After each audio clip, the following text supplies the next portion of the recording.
Միջեք դուք գովազդ եք տեսնում, Չինաստանում 17 երեխա ծնվեց, կամ ավելի շատ ինձ թվում է։ Իսկ թե ինչ է կատարվում Հայաստանում հենց այս ուղղությամբ, այսօրվա մեր հյուրերի հետ անպայման կպարզաբանենք։ Մեր տաղավարում են արդեն այսօրվա մեր առաջին հյուրերը՝ մանկաբարձ, գինեկոլոգ, ռեպրոդուկտոլոգ Կրիստինա Սարգսյանն ու մանկաբարձ գինեկոլոգ, ռեպրոդուկտոլոգ Լիրա Ստեփանյանը։ Այսօր խոսելու ենք արտամարմնային բեղմնավորման հետ կապված միֆերից եւ իրականությունից։ Ավելի մանրամասն հասկանալու ենք, թե ովքեր եւ ինչպես կարող են օգտվել անպտղության հաղթահարման պետական ծրագրից։ Բարի առավոտ։ Բարև ձեզ։ Ինչպես եք։ Լավ,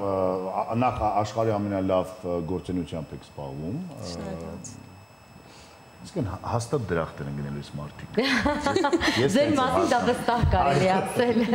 Իմ մասին քրիստ կասկածում է այդ մասին։ Պատմեք, թե ինչումն է նախ այս խնդիրը աշխարհում, աշխարհի մասշտաբով, Հայաստանում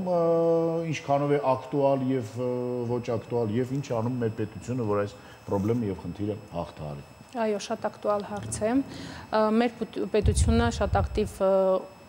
աջակցում է մեր զույգերին, քանի որ անպտղությունը շատ տոկոսային հարաբերակցությամբ շատացել է ամբողջ աշխարհի հետ համընթաց։ Կուզեմ նշել, որ անպտղության հաղթահարման պետական ծրագիրը ընդլայնվել է, կարող են դիմել 20-ից 40 տարեկան կանայք, ովքեր ունեն 2-ից եւ ավելին անպտղության 2-ից եւ ավելի տարի անպտղություն, 20-ից 40 տարեկան Լեռնային Ղարաբաղից տարահանված կանայք, ովքեր ունեն 2-ից եւ ավելին անպտղություն, տարի անպտղություն։ Տարանջատություն չկա, թե Հայաստանում, թե Ոչ, իհարկե ոչ։ 28-ից 42 տարեկան անզավակ կանայք, որոնք չունեն զուգընկերներ, իրենց ընձեռնվել է հնարավորություն ունենալ բալիկ, 6 սերմնավորման փորձի հնարավորություն է մեր պետությունը ընձեռում եւ այն կանայք, ովքեր ունեն 1 բալիկ, ունեն երկրորդային անպտղություն, իրենց ընձեռնել հնարավորություն 20-ից 36 տարեկան։ Այսինքն ով չունի բալիկ, ով չունի զուգընկեր եւ չունի բալիկ, եւ ով ունի առաջին բալիկը եւ նորից ունի անպտղություն։ Եվ պլանավորում է եւ չունի 2-ից եւ ավելին տարի անպտղություն։ Եւ դա անվճար է անում պետությունը։ Այո։ Ահա։ Բոլորը իսկ ինչպես կարող են դառնալ ծրագրի մասնակից։ Ուղղակի դիմում են բժշկը արդեն մնացած հնարավոր է։ Որտեղ են դիմում։ Պոլիկլինիկայում են դիմում։ IVF Life կլինիկա, Արմենակյան 123։ Արմենակյան 123։ Так։ Այս խնդիրը բավականին մեծ խնդիր է, ինչպես նշեցինք, բայց այդ process-ը, որը որ կատարվում է, ինչքանով է նա 100%-անոց մի անգամվա process-ից հետո, չէ, որ մենք գիտենք, որ շատ անգամներ չի ստացվում անգամ այս դեպքում։ Ինչքանով է սա ապացուցված, որ 100%-անոց աշխատող product է։ 100%-անոց ոչինչ ընդհանրապես ընդ որում բժշկության մեջ իհարկե ոչինչ գոյություն չունի։ Արտամարմնային բեղմնավորումը հիմնականում կախված է կնոջ տարիքից եւ տարիքից հետ կապված 35 տարեկանում եթե կինը ունի բավարար քանակությամբ ձվաբջիջների քանակ եւ որակը բարձր է ձվաբջիջների, հավանականությունը հետեւաբար արտամարմնային բեղմնավորման կազմում է 30-ից 40%։ Եթե կինը 40 տարեկան է, հավանականություն արտամարմնային բեղմնավորման ընկնում է, այո, դա պայմանավորված է ձվարաններում տեղի ունեցող տարիքային փոփոխություններից եւ 40 տարեկանում հիմնականում կազմում է 15-ից 20%։ 42 տարեկանում ցավոք կազմում է 5-ից 10% կախված կնոջ յուրահատկություններից, առանձնահատկություններից օրգանիզմի եւ կրող հիվանդություններից, եթե այդպիսին կան։ Ես ուզում եմ ասեմ, որ արհեստական բեղմնավորության հետ կապված բազմաթիվ միֆեր կան։ Օրինակ, պլանավորել երեխայի սերը, աչքերի գույնը, առողջ են այդ երեխաները լինում, այսինքն մարդիկ տարբեր բաներ են խոսում, որն է ճիշտ, որն է սուտ եւ ինչ է ասում գիտությունը դրա մասին։ Ասեմ, որ իրականում արտամարմնային բեղմնավորման ժամանակ մենք ստանում ենք սաղմեր եւ ստացած սաղմերի արդյունքում գոյություն ունի այսպիսի հետազոտություն, որը կոչվում է նախիմպլանտացիոն գենետիկ թեստավորում։ Այս հետազոտության շնորհիվ մենք կարողանում ենք կարծիք կազմել տեղադրվող սաղմի առողջական վիճակի մասի հետ կապված, այսինքն գենետիկ թեստավորման ընթացքում տեսնում ենք արդյոք առկա են քրոմոսոմային անոմալիաներ եւ գենետիկապես սաղմը առողջ է թե ոչ։ Միֆ է, որ կարող են կընտրել աչքերի գույնը եւ այլն։ Մաշկի գույնը, գանգությունը, այո։ Ջեկի Չանից երեխա եմ ուզում, կարող դες բանը։ Չէ, դե այս պահին ոչ, իհարկե չեք կարող դա պլանավորել, սակայն հիմնական նպատակը մեզ մոտ առողջ բալիկ ունենալն է։ Դրա համար այդ հետազոտության շնորհիվ մենք ստանում ենք գենետիկապես առողջ երեխա, այսինքն տեղադրվում է միանգամից առողջ սաղ։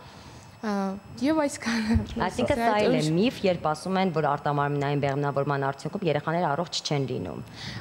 Սա իրականում կամ ուրիշ տեսակ են լինում մի փոքր։ Այսպես ասեմ, դա միֆ է, որովհետև հետազոտությունները ցույց են տալիս, որ այս երեխաները ոչինչով չեն տարբերվում բնական եղանակով ծնված երեխաներից։ Նախ եւ առաջ մենք մայրիկներին ապագա բոլոր ընդլայնված հետազոտություններ ենք կատարում եւ ամեն ինչ արվում է մինիմալ տեսակետից, այսինքն ոչ մի առողջական վնաս մենք չենք հասցնում, այլ ընդհակառակը ծնողները ավելի պատրաստական են լինում, ավելի պատրաստված են լինում եւ բալիկները ոչինչով իրական չեն տարբերվում, նրանք ապրում են, ստեղծագործում են, ունենք լիքը հրաշալի արդեն մասնագետներ, որովհետեւ արտամարմնային բեղմնավորումը բավականին երկարատև տարիներ արդեն կիրառվում է։ Դրա համար սերունդներ են արդեն ծնվել։ Այո, իհարկե, սերունդներ ունենք երեխաներ։ Այո։ Մենք տեսնում ենք մեր էկրաններին հեռախոսը համար, վստահ եմ, որ հիմա շատ շատերը հետաքրքրվեցին, կարող են զանգահարել եւ ստանալ տեղեկատվություն։ Իսկ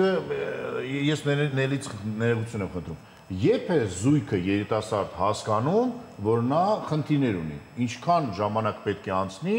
եւ երբ կարող են դիմել ձեզ, չէ՞ որ մարդկա 2 ամսից ասում է վերջ, ես երեխա ունենում, չենք ունենում եւ սա խնդրեմ է։ Թե պետք է անցնի ինչ-որ ժամանակ կոնկրետ, որ հասկանանք, որ խնդիր կա։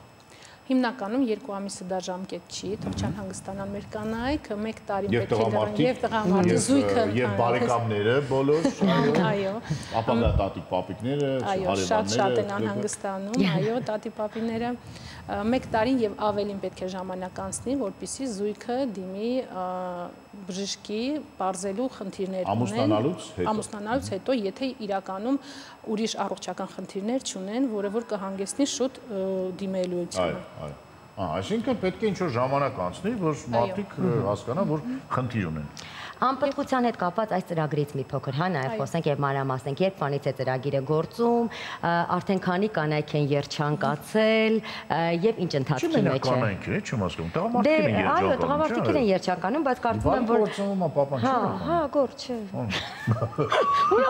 Ուրախանում։ Քանի ընտանիքներ են երջանկացել։ Շատ ընտանիքներ են երջանկացել, իրականում թիվ չեմ կարող ասել, ստատիստիկայից չեմ տիրապետում այս պահին, այս վերջի ստատիստիկը, բայց շատ երեխաներ են ծնվել, շատ կենտրոններից, քանի որ այս ծրագիրը գործում է 3 տարի։ Ամբողջ Հայաստան։ Այո։ Ես մի առնետային հարց եմ ուզում տալ։ Այս ամենը առնետային հարց չտաս։ Չէ, չեմ կարող։ Այս ամենը ինչի համար է արվում պետության կողմից անվճար։ Ինչ է մտածում պետությունը։ Երեխաների քանակն է քիչ, թե ուզում է մեզ երջանկացնել։ Բարվոքության մասին մեր հայ ժողովրդի, որպես մեր ազգը բազմանա, այո։ Ունենանք առողջ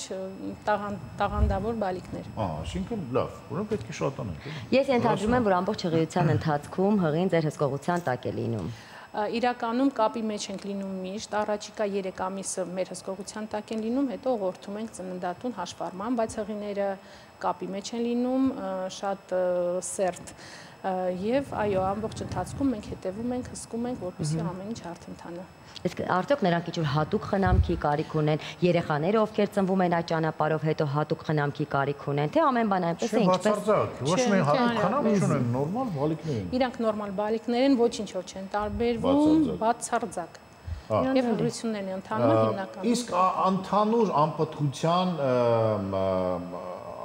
առաջացումը ինչի հետ է կապված, դա էկոլոգիան է, ինչ խնդիրներ է եւ ինչ խնդիրներով են գալիս։ Հիմնականում այո, էկոլոգիան շատ մեծ նշանակություն ունի, բնականաբար շատ տարբեր են պատճառները եւ ստրեսային եւ հորմոնալ խանգարումներ, շատ պատճառներ կան։ Ինչ խնդիրներով եք դուք ամեն օր, ինչ որ խնդիրներ եք առնչում, ինչն է կանանց մոտ, որ գալիս են ձեզ մոտ, կամ ոչ միայն կանանց մոտ։ Իմիջիալոց, դա էլ է միֆ, չէ՞ որ միայն կինն է մեղավոր դրանում, թե 50-50-ը եւ տղամարդը, չէ՞ որ։ Ոչ իհարկե։ Դե իրականում նախկինում տղամարդկանց շատ քիչ ուշադրություն են դարձրել այդ առումով։ Առհասարակ տղամարդկան շատ քիչ ուշադրություն են դարձրել։ Եվ տղամարդիկ ցավոք սրտի չէին հետազոտվում, երբ որ հենց անպատկության հետ կապված խնդիր էր լինում, ասում են միայն կանանց հետ։ Այո, բայց այս վերջի հետազոտությունները ցույց տվեցին, որ այսինքն մեր ստատիստիկան այսպես ես ասեմ, մարական գործոնը շատ բարձր դեր ունի, մոտավորապես, չեմ ուզում տոկոսայնությամբ ասեմ, բայց 40-ից 50% արդեն հասնում է։ 50-50 պետք է լինի, այո։ Հա, 50-50%-ով, բայց մի քանի գործոններ ունենք իհարկե դրա հետ կապված, դա կլինի արգանդափողային գործոն, էնդոկրին խանգարումներ, արական գործոն եւ այլն, այսինքն շատ են։ Ես նկատել եմ ավելի շատ թե արգանդափողային գործոնը կանանց տեսակետից, արական գործոնը 50-50-ը, դրա համար Իսկ որ զույգը գալիս է ձեզ մոտ, դուք հետազոտում եք թե կնոջը, թե տղամարդուն եւ հասկանում եք, որ խնդիրը տղամարդու մեջ է։ Տղամարդուն են այդ բոլոր օգնությունները, բուժումները միանշանակ եւ դա էլ է անվճար։ Այո, Եւ անալիզներն են անվճար, որոնք որ բավականին թանկ են։ Նախապատրաստական փուլը ամբողջական անվճար է մեր թե կնոջ թե տղամարդու համար։ Թե կնոջ թե տղամարդու համար։ Միֆերից եմ նաև ուզում նորից խոսել, դա էլ է միֆ, երբ ասում են, որ կարող են պլանավորել քանի երեխա ունենալ այս դեպքում։ Երեխաների քանակը իրականում, այսպես ասեմ, կախված է առողջական կնոջ վիճակից։ Ես կողմ եմ ընդհանրապես, որպեսզի մաքսիմում արվի 2 սաղմի տեղադրում, այսինքն եթե ամեն ինչ բարվոք ընթանա եւ իմպլանտացիան գնա 2 սաղմն էլ մենք ունենանք, ապա կունենանք զույգ երեխաներ։ Այսինքն հնարավոր է։ Հնարավոր է, իհարկե, միանշանակ, ուղղակի կինը պետք է լինի առողջ եւ հակացություններ չունենա, որպեսզի կաղանանք։ Իսկ հիմա այս արհեստական գործունեության անունը ինչպես էր գրական։ Արտամարմնային այդ էկոնա թե չէ։ Այո։ Դա էկոնա հենց։ Իսկ այլ մոտեցումներ կան աշխարհում բացի դրանից, թե։ Այո, սերմնավորում։ Ահա։ Ներարգանդային սերմնավորում ծրագրերից մեկը 28-ից 42 տարեկան կանայք կարող են դիմել պետական աջակցությամբ 6 հնարավորություն են ձեռնարկում այն կանանց, ովքեր չունեն զուգընկերներ եւ անզավակ են եւ ուզում են ունենան բալիկ։ Այսինքն սերմը տեղադրվում է առողջ արգանդում, ճիշտ եք հասկանում։ Գոյություն ունեն բանկերի երբեք չի իմանում կինը ումն է դա, բալիկը չի իմանում։ Երբեք։ Իսկ հնարավոր է դա անհայտ դոնորներ են։ Չէ, դա հնարավոր չէ։ Իսկ դոնորը կարող է իմանալ չէ, բարձ է արդեն որ ոչ։ Դա կոնֆիդենցիալ է։ Ամբողջ աշխարհում այդպես։ Ամբողջ աշխարհում այդպես։ Իսկ այդ դեպքում կարող են ես չէ։ Կարող է կինը գալ եւ ասել, որ ես ուզում եմ գիտնականից երեխա ունենամ։ Ես ուզում եմ սպորտսմենից երեխա ունենամ, ես ուզում եմ, չգիտեմ։ Այո, հնարավոր է։ Եվ ազգությունն է կարող է նշել, թե ոչ։ Ազգությունն է կարող է։ Հունգարացի սպորտսմենից կարող է։ Իհարկե Հայաստանում մենք չունենք հունգարացի սպորտսմեն, դոնոր, բայց եվրոպական սերմի բանկեր գոյություն ունեն, հնարավորության դեպքում, այո։ Էլի անվճար պետությունը։ Չէ, դա արդեն չի մտնում ոչ ոչ։ Այն ինչ որ մեր սպորտսմենների մասին է խոսքը։ Լավ, եթե դիմող լինի։ Հասկացա։ Իսկ այս տեսակ կանայք շատ են, ովքեր ուզում են ունենալ երեխաներ, որտեղ կարծես թե մեր իրականության մեջ մի փոքր դժվար է հասկանալ այն կդորջը, ով շատ են իրականում, շատ են։ Ահա։ Դա շատ լավ է, որ կարծես թե սա էլ է խնդիրը։ Հասարակության վերաբերմունքը ինչպես է այդ ամենին եւ ունենք արդյոք այդ խնդիրը, թե չէ, որտեղ մեր հասարակությունը ցավոք սրտի մեկ-մեկ շատ ոչ ադեկվատ է իրեն պահում առհասարակ։ Իրականում այժմ ես չեմ տեսնում այդ խնդիրը, որովհետև շատ կանայք են դիմում ու անկաշկանդ։ Եվ հետո չեն ունում խնդիրներ, թե դուք պարզապես չգիտեք հետո։ Չէ, կիսվում են, մեզ հետ ի սկզբանե ասում են, բայց երբևիցե խնդիր այս վերջերս չեմ լսել, որ ունենան։ Դե լավ, ուրեմն դեպի առողջության ճանապարհը ինչ որ բավարարոտ են գտել եւ թեքվել են դեպի դա։ Եվս մեկ անգամ հորդորում ենք բոլոր այն մարդկանց, որոնց մասին է խոսքը, ուշադրություն դարձնել հեռախոսի համանեն եւ զանգահարել եւ իսկ ինչ պետք է զանգահարում են, հերթագրվում են, թե կարող են հետազոտություն, ինչպես դա տեղի ունենում։ ցանկալի է զանգահարել մոտենալ, որպեսզի երկար չսպասի։ Եվ ո՞րն է հաջորդականությունը քայլերի։ Իրականում որոշում է զույգը միասին գա, թե ոչ ճիշտ է միասին գալը, որպեսզի իրազեկվեն ամբողջական եւ հարցերի դեպքում եւ ամուսինը եւ կինը տեղեկացված լինեն, իրազեկվեն, բայց լինում են դեպքեր, որ զույգերից մեկն է սկզբնական ժամանակներում մոտենում, բոլոր հարցերը ճշտում, հետո նոր զույգերով, այո, բնականաբար հետազոտությունների փուլին իհարկե բնականաբար երկուսով միասին են գնում։ Նորից հարց, հա, հետազոտվելուց հետո ինչ է կատարվում։ Հետազոտվելուց հետո, եթե արդյունքները բավարար են, ոչ մի շեղում չկա, ոչ մի օրգանական փոփոխություններ չենք հայտնաբերում, արդեն բուն արտամարմնային բեղմնավորման փուլին ենք անցնում։ Եթե որևիցե շեղում են հայտնաբերում, օրինակ, այսօր զանգեցին, երբ դա, եթե ամեն ինչ նորմալ է։ Ինչ ժամանակահատվածում է իրականացվում։ Արդեն մոտավոր 1 ամսվա ընթացքում։ Լավ, իսկ ամեն կինը քանի անգամ հնարավորություն ունի, այսինքն քանի փորձի հնարավորություն ունի։ Արտամարմնային բեղմնավորումը, եթե իրականացվել ավարտվել է, 2 տեղադրման հնարավորություն ունենք։ Եթե արտամարմնային բեղմնավորումը 1 անգամ է իրականացվել եւ էմբրիոնները տեղադրումից հետո չի ստացվել արտամարմնային բեղմնավորումը արդյունք չունենք, ապա երկրորդ անգամ նույնպես հնարավորություն ունենք։ 2 անգամ։ 2 անգամ ամուջը։ Ինչպիսին է իրավիճակը մարզերում, օրինակ, չգիտեմ, հիմա մեզ մեղրիում են դիտում, ապարանում են դիտում։ Նույն կերպ։ Գալիս են մարզերից էլ գալիս։ Պետք է գան Երևան, թե այնտեղ Կապանում կա, Գորիսում կա, արտամարմնային բեղմնավորման կենտրոններ դեռ չունեն։ Միայն Երևանում։ Այո, միայն Երևանում, բայց սերմնավորում իրականացվում են։ Այսինքն միայն ճանապարհը ծախսն է իրենց վրա։ Եվ վերջ։ Եկեք եւս մեկ անգամ հիշեցնենք, թե որ կանայք կարող են դառնալ մայրեր։ Այսինքն եւս մեկ անգամ հիշեցնենք, ովքեր կարող են այս ծրագրի շահառուն դառնալ նաեւ։ 20-ից 40 տարեկան կանայք, ովքեր չունեն բալիկ անպտուղ են, 2-ից եւ ավելի տարիներ անպտղություն ունեն, 28-ից 42 տարեկան կանայք, ովքեր չունեն զուգընկերներ, իրենց իրականացում է внутриматочная инсеминация արգանդային սերմնավորում, 6 փորձի հնարավորություն ունենք, 20-ից 40 տարեկան Լեռնային Ղարաբաղից արտահանված կանայք, որոնք ունեն 2 եւ ավելի տարի անպտղություն, եւ ամենակարևորը 20-ից 36 տարեկան կանայք, ովքեր ունեն 1 բալիկ, երկրորդային անպտղություն եւ ուզում են ունենալ երկրորդ բալիկը։ Իսկ եթե ունեն 2 բալիկ, հնարավոր չէ, հա։ Երրորդի համար այդ հարցը չի շոշափվել ճիշտն ասած։ Լավ, բայց սա շատ հիանալի ծրագիր էր, որը հնարավորություն կտա շատ ընտանիքներին երջանկանալ, այնպես որ 2 բալիկ ունենալն էլ արդեն շատ մեծ երջանկություն է։ Այո։ Գոր բոլորը չեն, որ ձեր պես այդքան շատ երեխաներ ունեն։ Նաև զույգ երկրորդ։ Այո, տեսնում ես։ Իսկ մի հատ էլ հարց։ Օրինակ, եթե երկրորդ, այսինքն եթե այդպես կինը ունենում է զույգ բալիկներ, իրենք հետագայում զույգերի հնարավորություն ունեն ունենալու, թե ոչ, որովհետև սովորաբար ասում են զույգերը ունենում են գենետիկորեն է փոխարինում, այսինքն այդ գենը փոխարինում է հետո իրենց, թե ոչ։ Ճիշտն ասած, զույգերի հնարավորություն չէ, զույգերի հնարավորություն լինում է, որ ասենք մայրական գծով հակում կա, հա, զույգեր ունենալու լինում են իհարկե, բայց պլանավորումով ավելի հեշտ է հասնել զույգերի, չնայած որ զույգով հղիությունը, ընդհանրապես երբ որ հղիությունը լինում է արդեն բազմապտուղ, ինքը ավելի ռիսկային է դառնում, այդ իսկ պատճառով մենք ճիշտն ասած մանկաբարձ գինեկոլոգ ռեպրոդուկտոլոգներից մի փոքր խուսափում ենք դրանից, որովհետև մեր նպատակը առողջ բալիկ ունենալն, այո։ Շատ շնորհակալություն